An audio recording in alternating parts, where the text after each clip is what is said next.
హల్లెలూయా, హల్లెలూయా. దేవుని స్తోత్రం. ఈ దినం దేవుని యొక్క చిత్త ప్రకారముగా దేవుడు మనల్ని సజీవులుగా ఉంచినందుకు మరి దేవుని సన్నిధిలోనికి వచ్చాం. మరి ఆయనతో మనం మాట్లాడాలని ఆశపడుతూ ఉన్నాం. యేసయ్య మనకి ఈరోజు మనల్ని అందరినీ క్షేమముగా ఉంచి మనల్ని సజీవులుగా మరి ఈ యొక్క పరిశుద్ధాలయంలోనికి ఆయన తీసుకుని వచ్చి ఉన్నాడు కనుక దేవాతి దేవునికి వందనాలు చెల్లిస్తూ ఉన్నాను. మరి దేవుని వాక్యం మాట్లాడుకునే ముందు చిన్న ప్రార్థన చేసుకుందాం. స్తోత్రము నాయన, స్తోత్రం స్తోత్రం స్తోత్రం స్తోత్రం స్తోత్రము తండ్రి. యేసయ్యా నీకు వందనాలు నాయన. ప్రభువా, మరి గత వారం నుంచి ఈ వారం వరకు కాచి కాపాడి సజీవులుగా మమ్మల్ని ఉంచావు తండ్రి, నీకు స్తోత్రాలు నాయన. నీ వాక్యముని మేము మాట్లాడుకొని చుండగా నీ పరిశుద్ధాత్మ శక్తిని తోడుగా ఉంచి నా నోటికి బూరగా ఉండి ప్రభువా సహాయము దయచేయమని యేసు పరిశుద్ధ నామములో అడుగుచున్నాను నా తండ్రి, ఆమేన్. అమ్మా, అందరూ క్షేమంగా ఉన్నారా? ఆరోగ్యవంతముగా ఉన్నారని నేను విశ్వసిస్తూ ఉన్నాను. దేవుని నామములో మీకు అందరికీ కూడా నేను శుభాలు పలుకుచూ ఉన్నాను. హల్లెలూయా, హల్లెలూయా. మనము పోయిన వారము యోసేపు చరిత్రలో 2వ భాగము గురించి మనం మాట్లాడుకున్నాము. ఈ వారము 3వ భాగము, ఆయన చరిత్ర, యోసేపు చరిత్రలో 3వ భాగములో మరి ఏమున్నదో మనము ఈ వారం చూసుకుందాం. ఆదికాండము 46, 47, 48, 49లో ఆయన యొక్క 3వ చరిత్రకు సంబంధించినటువంటి వాక్యాలు అన్నీ కూడా ఉన్నాయి కనుక దాని విషయం మనం మాట్లాడుకుందాం. యోసేపు తను ధాన్యాన్ని ఇచ్చిన తర్వాత అన్నదమ్ములు ఆ ధాన్యాన్ని తీసుకుంటూ మరి షిమ్యోన్ని అక్కడ ఖైదీగా బందీగా ఉంచి వారు తిరిగి ఇంటికి వచ్చారు.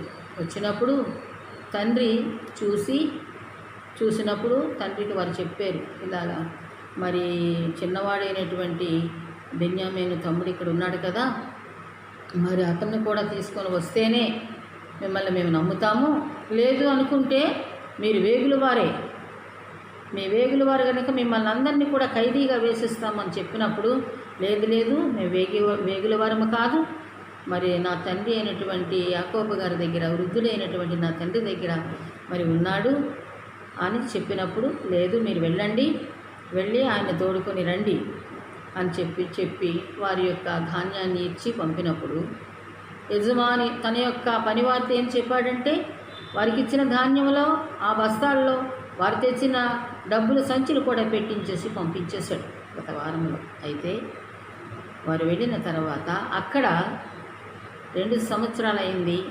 ఆ ధాన్యం అంతా కూడా వాళ్ళు తిన్నారు, అయిపోయింది, తినడానికి తిండి లేదు. అప్పుడు యాకోబు మరలా తన బిడ్డల్ని పిలిచి చెప్తున్నాడు, మీరేం చేస్తారంటే మరలా వెళ్ళండి ఐగుప్తులకు, మరలా వెళ్ళి ఇదిగో బస్తాలు పట్టుకొని వెళ్ళి మరలా ధాన్యం అడిగి తీసుకొని రండి, మనకు ఆహారం లేదు, ఆహారం లేకపోతే చనిపోతాం, వెళ్ళండి అని డబ్బు ఇచ్చినప్పుడు ఒకరి ముఖాలు ఒకరు చూసుకుంటూ ఉన్నారు అన్నదమ్ములు. ఎందుకు ఒకరి ముఖాలు ఒకరు చూసుకుంటున్నారు నాయన అని అడిగినప్పుడు, మరి మేము ఇప్పుడు వెళితే ఆయన నమ్మడు, మీ తమ్ముడు చిన్నవాడు అక్కడ ఉన్నారంటున్నారు, తీసుకొని రండి, అలా అయితేనే మీరు రండి, లేకపోతే మీరు వేగుల వారే అని చెప్పారు కనుక మరి తండ్రి మమ్మల్ని తమ్ముడినిచ్చి పంపించాలి, బెన్యామీన్ని తీసుకొని వెళ్తామని చెప్పినప్పుడు మరి తండ్రి ఎంతగానో దుఃఖించి, ఈ వృద్ధాప్యంలో తను చూసి నేను బ్రతుకుతూ ఉన్నాను, మరి జాగ్రత్తగా తీసుకొని రండి అని చెప్పి పంపినప్పుడు మరి బెన్యామీని తీసుకుని వాళ్ళు 2వసారిగా ఐగుప్తునకు వెళ్ళారు. వెళ్ళిన వెంటనే మరి యోసేపు వారిని చూసినప్పుడు నిజముగా తన తమ్ముడిని చూసి ఎంతో ఆనందభరితుడైపోయాడు. కానీ మరి ఆ విధముగా బయలుపడకూడదు కనుక తన తమ్ముడిని చూసి ఎంతో దుఃఖం వస్తుంది.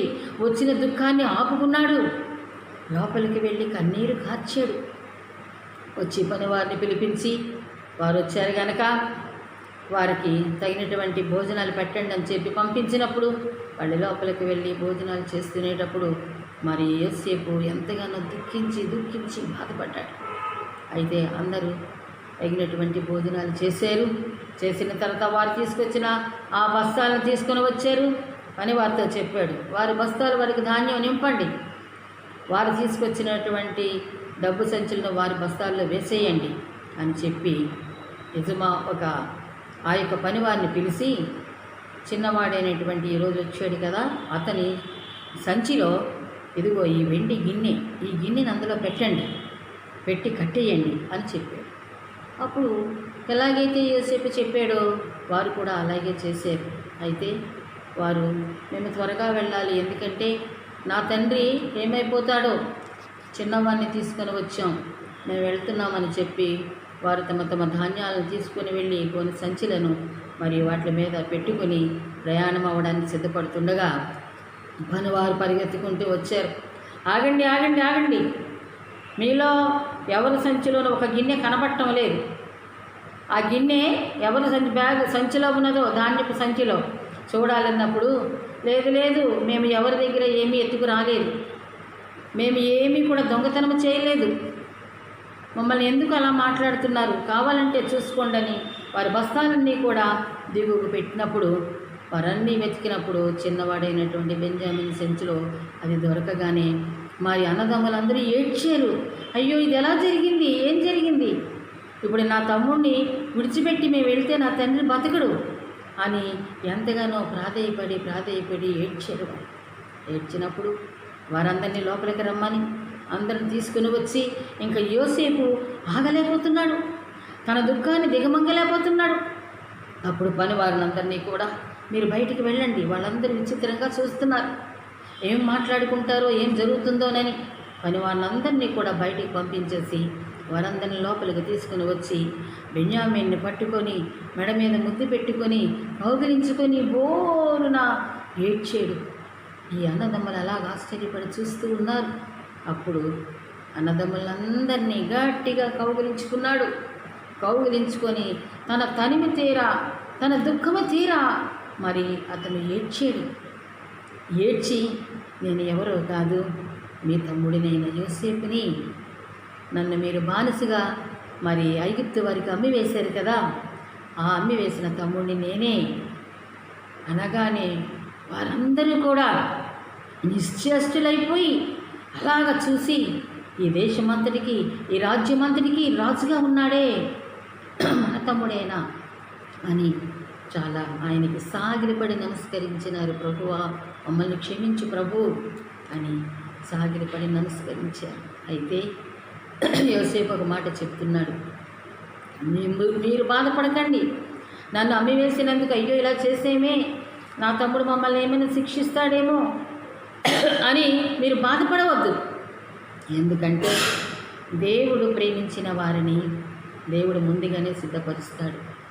మీ అందరి కొరకు కూడా ఇటువంటి పరిస్థితుల్లో నేను ఇక్కడ సిద్ధపడి నన్ను దేవుడు ఇక్కడ ఉంచాడు కనుక మీకు అన్ని విధాలా మీకు ఆహారం ఇవ్వడానికి, మీరు చనిపోకుండా ఉండడానికి ముందుగానే దేవుడు ఏర్పాటు చేశాడు అని చెప్పి వారిని సంతోషపరిచాడు ఆయన. అయితే మీ తండ్రి ఏమైనాడు అన్నప్పుడు వారు యోసేపుని గట్టిగా పట్టుకొని ఏడ్చి, తండ్రి చనిపోలేదు, ఇంకను మన తండ్రి బ్రతికే ఉన్నాడు అని చెప్పగానే యోసేపు సంతోషమైపోయి, అయితే మీరు వెళ్ళి మరి నా తండ్రిని తీసుకుని రండి ఇక్కడికి, నేను బ్రతికి ఉన్నానని చెప్పండి అని చెప్పినప్పుడు వారు ఎంతో సంతోషించగా ఈ మాటలన్నీ కూడా పనివారు వింటూ ఉన్నారు. అప్పుడు యోసేపు తన యజమానుడైనటువంటి ఫరో గారి దగ్గరికి వెళ్ళి, రాజుగారి దగ్గరికి వెళ్ళి, అయ్యా ఇది సంగతి, ఈ విధంగా జరిగింది, వారెవరో కాదు నా అన్నదమ్ములే, అప్పుడు మీకు బానిసగా అమ్మివేశారు, ఈరోజు కరువు వచ్చినందువలన ధాన్యం కొనుక్కోవడానికి వచ్చారు, నేనున్నానని వారికి తెలియదు అని చెప్పినప్పుడు రాజు కూడా చాలా సంతోషించి, సరే నీ తండ్రి ఎక్కడ, బ్రతికే ఉన్నాడనగానే వెళ్ళు, బండ్లు ఇచ్చి పంపించు, మరి కావలసినటువంటి గాడిదలనైతేనేమి, ఆడుగాడిదలనైతేనేమి, ఏవైనా సరే అన్నీ పంపించు. మరి పంపించి అక్కడ ఉన్నటువంటి నీ గొర్రెల మందలనైతేనేమి, నీ సామాన్లు వస్తువులు ఏవి ఉన్నాయో అవన్నీతోటి నీ తండ్రిని, నీ యొక్క సంతతిని తీసుకుని రమ్మనమని ఆజ్ఞాపించినప్పుడు యోసేపు ఎంతగానో సంతోషించి అన్నయ్యలకి చెప్పి, మీరు వెళ్ళండి, నేను బ్రతికే ఉన్నానని చెప్పి మీరు తీసుకొని రండి అని చెప్పి పంపగానే వారు ఇంటికి బయలుదేరి వెళ్ళారు. వెళ్ళినప్పుడు యాకోబు చూస్తూ ఉన్నాడు, నా ఏడి, చిన్నవాడు ఏడి, బెన్యామని ఏడి, ఎక్కడ ఉన్నాడు అని వెతికి చూసినప్పుడు తమ్ముడు చిన్న కొడుకు కనిపించలేదు. అప్పుడు అన్నదమ్ములు, సంతోషించండి తండ్రి, మీరు సంతోషించండి, మరి చనిపోయాడు అనుకున్నటువంటి నీ చిన్న కుమారుడు యోసేపు బ్రతికే ఉన్నాడు కనుక మిమ్మల్ని కూడా వెంటనే అక్కడికి తీసుకురమ్మనమని మరి చెప్పి ఉన్నారు. అదిగో బండ్లు కూడా పంపించారు, మరి గాడిదల్ని పంపించారు, మన పశువులనైతేనేమి అన్నిటినీ కూడాను ఎక్కించుకొని మన వారందరినీ కూడా కలిసి అక్కడికి రమ్మనమని చెప్పారు.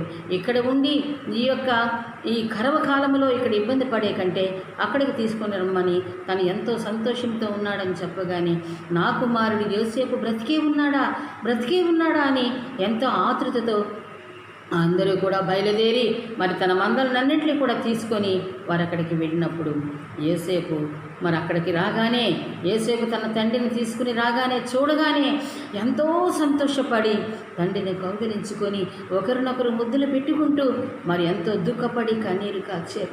అయ్యో యోసేపా, నువ్వు చనిపోయావని అనుకుంటున్నాను నేను, నువ్వు బ్రతికే ఉన్నావా అని నిజంగా ఆయన ఎంత ఆనందించాడో మనము చెప్పడానికి వీలు లేదు. ఆ తర్వాత తన తండ్రిని తన అన్నదమ్ముల్ని కూడా ఫరో రాజుగారి దగ్గర తీసుకుని వెళ్ళినప్పుడు మరి రాజుగారిని చూసినప్పుడు, ఇదిగో నా తండ్రి అని పరిచయం చేయగానే మరి యాకోబు తన యొక్క రాజునకు మరి దీవించి, నేను షెకెముకి వెళుతున్నానని చెప్పి, మేము షెకెంలో ఉంటామని చెప్పి వీరంతా కలిపి వెళ్ళినప్పుడు వారు ఎక్కడ ఉండాలనుకుంటున్నారో వారిని అక్కడ ఉంచి వారికి అవసరమైనటువంటి ప్రతి ఒక్క అవసరతను నువ్వు తీర్చాలి యోసేపు. ఎందుకంటే నీ తండ్రి నీ జనం నీ దగ్గరికి వచ్చారు కనుక వెళ్ళి వాళ్ళకి తగినటువంటి ఉండడానికి వసతి, తినడానికి తిండి అన్నీ కూడా నీవు వాళ్ళకి ఏర్పాటు చేయమన్నప్పుడు మరి పనివారిని పంపించి అన్నీ ఏర్పాటు చేసి వారి మందలనైతేనేమి వారి యొక్క అన్నీ కూడా వారికి ఇచ్చి గౌరవముగా తండ్రిని మరి పంపించినప్పుడు యాకోబు ఎంతగానో సంతోషించాడు. అయితే యాకోబు ఒక మాట చెప్పాడు, నేను వృద్ధాప్యం వచ్చింది కనుక నేను ఇంకా అనేక దినములు నేను బ్రతికి ఉంటానని నేను చెప్పలేను కనుక నేను చనిపోయే సమయమందు నువ్వు నాకు ఒక పని చేయాలి. ఏంటంటే, అబ్రహాము అతని భార్య అయిన షారాను పాతిపెట్టారు, అక్కడనే ఇస్సాకును అతని భార్యను రిబకాను పాతిపెట్టారు, అక్కడనే నేను లేయాను పాతిపెట్టాను. పొలము అందులో ఉన్న గుహయు హేతు కుమారులేదు కొనబడ్డది కనుక యాకోబు ఈ కుమారులకు ఆజ్ఞాపించాడు, నన్ను కూడా అక్కడనే పాతిపెట్టండి, నన్ను కూడా అక్కడనే పాతిపెట్టమని చెప్పినప్పుడు సరే అని చెప్పి తండ్రికి చెప్పి తిరిగి మరలా తన యొక్క పనిలోనికి తాను వచ్చేసాడు యోసేపు. అయితే కొద్ది దినములు పోయిన తర్వాత మరి తన తండ్రికి అనారోగ్యముగా ఉన్నదని మంచముపైనే ఉన్నాడని తెలిసినప్పుడు రాజుగారికి మరి అడిగి తన ఆజ్ఞ ప్రకారముగా వెళ్ళి తండ్రిని కలిసి తండ్రితో మాట్లాడి తండ్రి చెప్పినట్లుగానే మరి ఆయనకి సమాధి చేయాలని చెప్పి అన్నదమ్ములంతా కలిసి ఆయన చెప్పిన పొలములోనే ఆయనకి మరి పాతి పెట్టడానికి సిద్ధపడ్డారు. అయితే సిద్ధపడి ఆ యొక్క కార్యక్రమాన్ని పూర్తి చేసినప్పుడు అన్నదమ్ములు బాధపడుతూ ఉన్నారు, భయపడుతూ ఉన్నారు.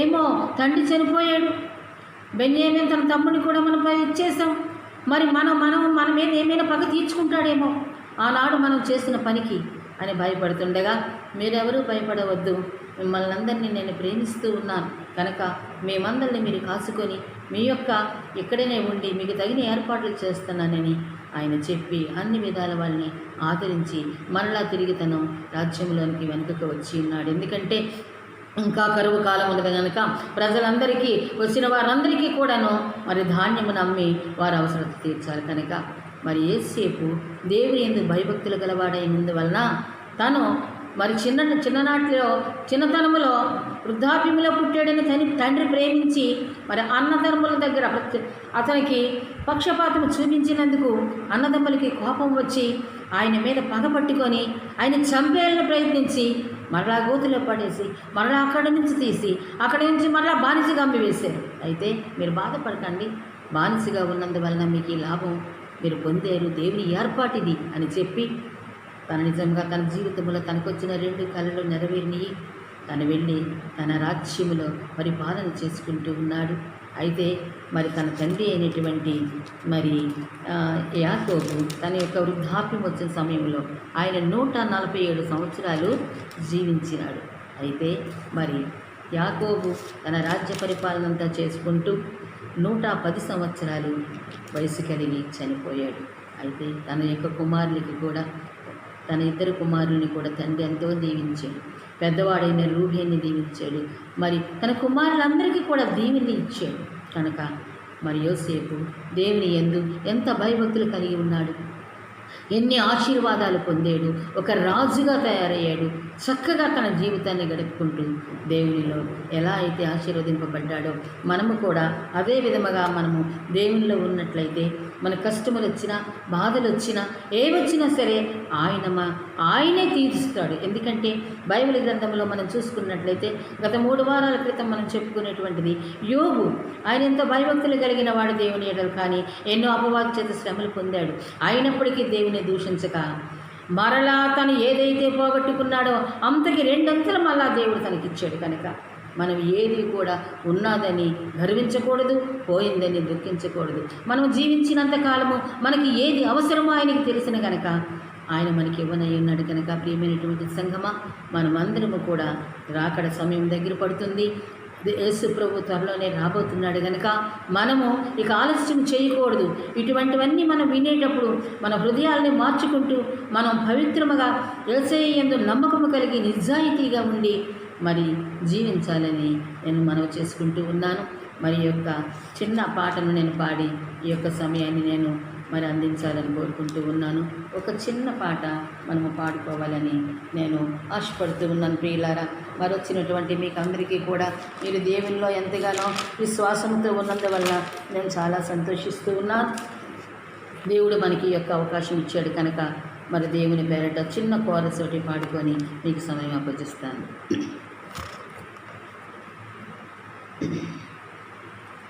ఎంత గొప్ప ప్రేమ నీది యేసయ్యా, నీలా ప్రేమించే వారెవరు.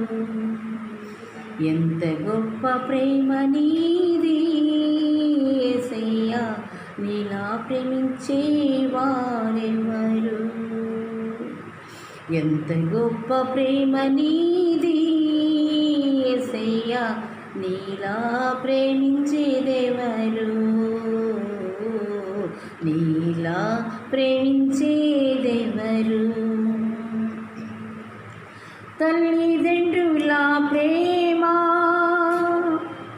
రక్తబంధాల ప్రేమ, తల్లిదండ్రుల ప్రేమ, రక్తబంధాల ప్రేమ, బంధువుల ప్రేమ, స్నేహితుల ప్రేమ, బంధువుల ప్రేమ, స్నేహితుల ప్రేమ శాశ్వతము కాదయ్యా, ఇళ్ళలో శాశ్వతము కాదయ్యా. ఎంత గొప్ప ప్రేమ నీది యేసయ్యా, నీలా ప్రేమించేదెవరయ్యా, నీలా ప్రేమించేదెవరయ్యా. తండ్రి యాకోబును అన్నదమ్ములను, తండ్రి యాకోబును అన్నదమ్ములను యోసేపు కడకు చేర్చినావు, ఆకలి బాధలు తీర్చినావు. యోసేపు కడకు చేర్చినావు, ఆకలి బాధలు తీర్చినావు. సంతతిని అంతటిని ఆశీర్వదించినావు, సంతతినంతటిని ఆశీర్వదించినావు. ఎంత గొప్ప ప్రేమ నీది యేసయ్యా, నీలా ప్రేమించేదెవరయ్యా, ఇలా ప్రేమించేదెవరయ్యా, ఎంత గొప్ప ప్రేమ నీది యేసయ్యా, నీలా ప్రేమించేదెవరయ్యా, నీలా ప్రేమించేదెవరయ్యా యేసయ్యా, నీలా ప్రేమించేదెవరయ్యా. హల్లెలూయా, దేవుని స్తోత్రం. చిన్న ప్రార్థన చేసుకుందాం, ముగించుకుందాం. స్తోత్రము నాయన, పరిశుద్ధుడా మా యేసయ్య, మీకు వందనాలు నాయన. ఈ దినం పరిశుద్ధ దినములో నాయన మమ్మల్ని సజీవులుగా ఉంచి చక్కని మాటలు తెలుసుకోవడానికి, మాట్లాడడానికి ప్రభువా మీరు యొక్క అవకాశం ఇచ్చినందుకు మేమందరము కలిసి నిన్ను ప్రభువా కృతజ్ఞతలు చెల్లించుకుంటున్నాం, స్తుతిస్తున్నాం, గణపరుస్తున్నాం. నాయన ఈ వాక్యాలని నాయన మా హృదయలో భద్రపరుచుకొని నాయన మీరు అక్కడ సమయం దగ్గర అవుతుంది కనుక మేము కూడా సిద్ధపాటులో ఉండినట్లుగా మీ యందు భయభక్తులుగా ఉన్నట్లయితే మీరు ఏ విధముగా ఆశీర్వదిస్తారన్న సంగతి మేము తెలుసుకున్నాము కనుక ప్రభువా మేము జీవించినంతకాలము కూడా నమ్మకముగాను, నిజాయితీగాను, మరి నీతిగాను జీవించి మీ ఆశీర్వాదాలు పొందుకొనగలిగేటట్లుగా సహాయం చేయమని యేసయ్య పరిశుద్ధ నామంలో అతి వినయంతో వేడుకొంచున్నాను తండ్రి, ఆమేన్. వందనాలమ్మ అందరికీ దేవుని నామములో తెలియచేస్తూ ఉన్నాను. మరలా దేవుని చిత్తమైనట్లయితే వచ్చే ఆదివారం నాడు దేవుని యొక్క ఆజ్ఞ ప్రకారముగా మనమేమి మాట్లాడుకోవాలది మాట్లాడుకుందాం. మరందరికీ వందనాలు. ఆమేన్.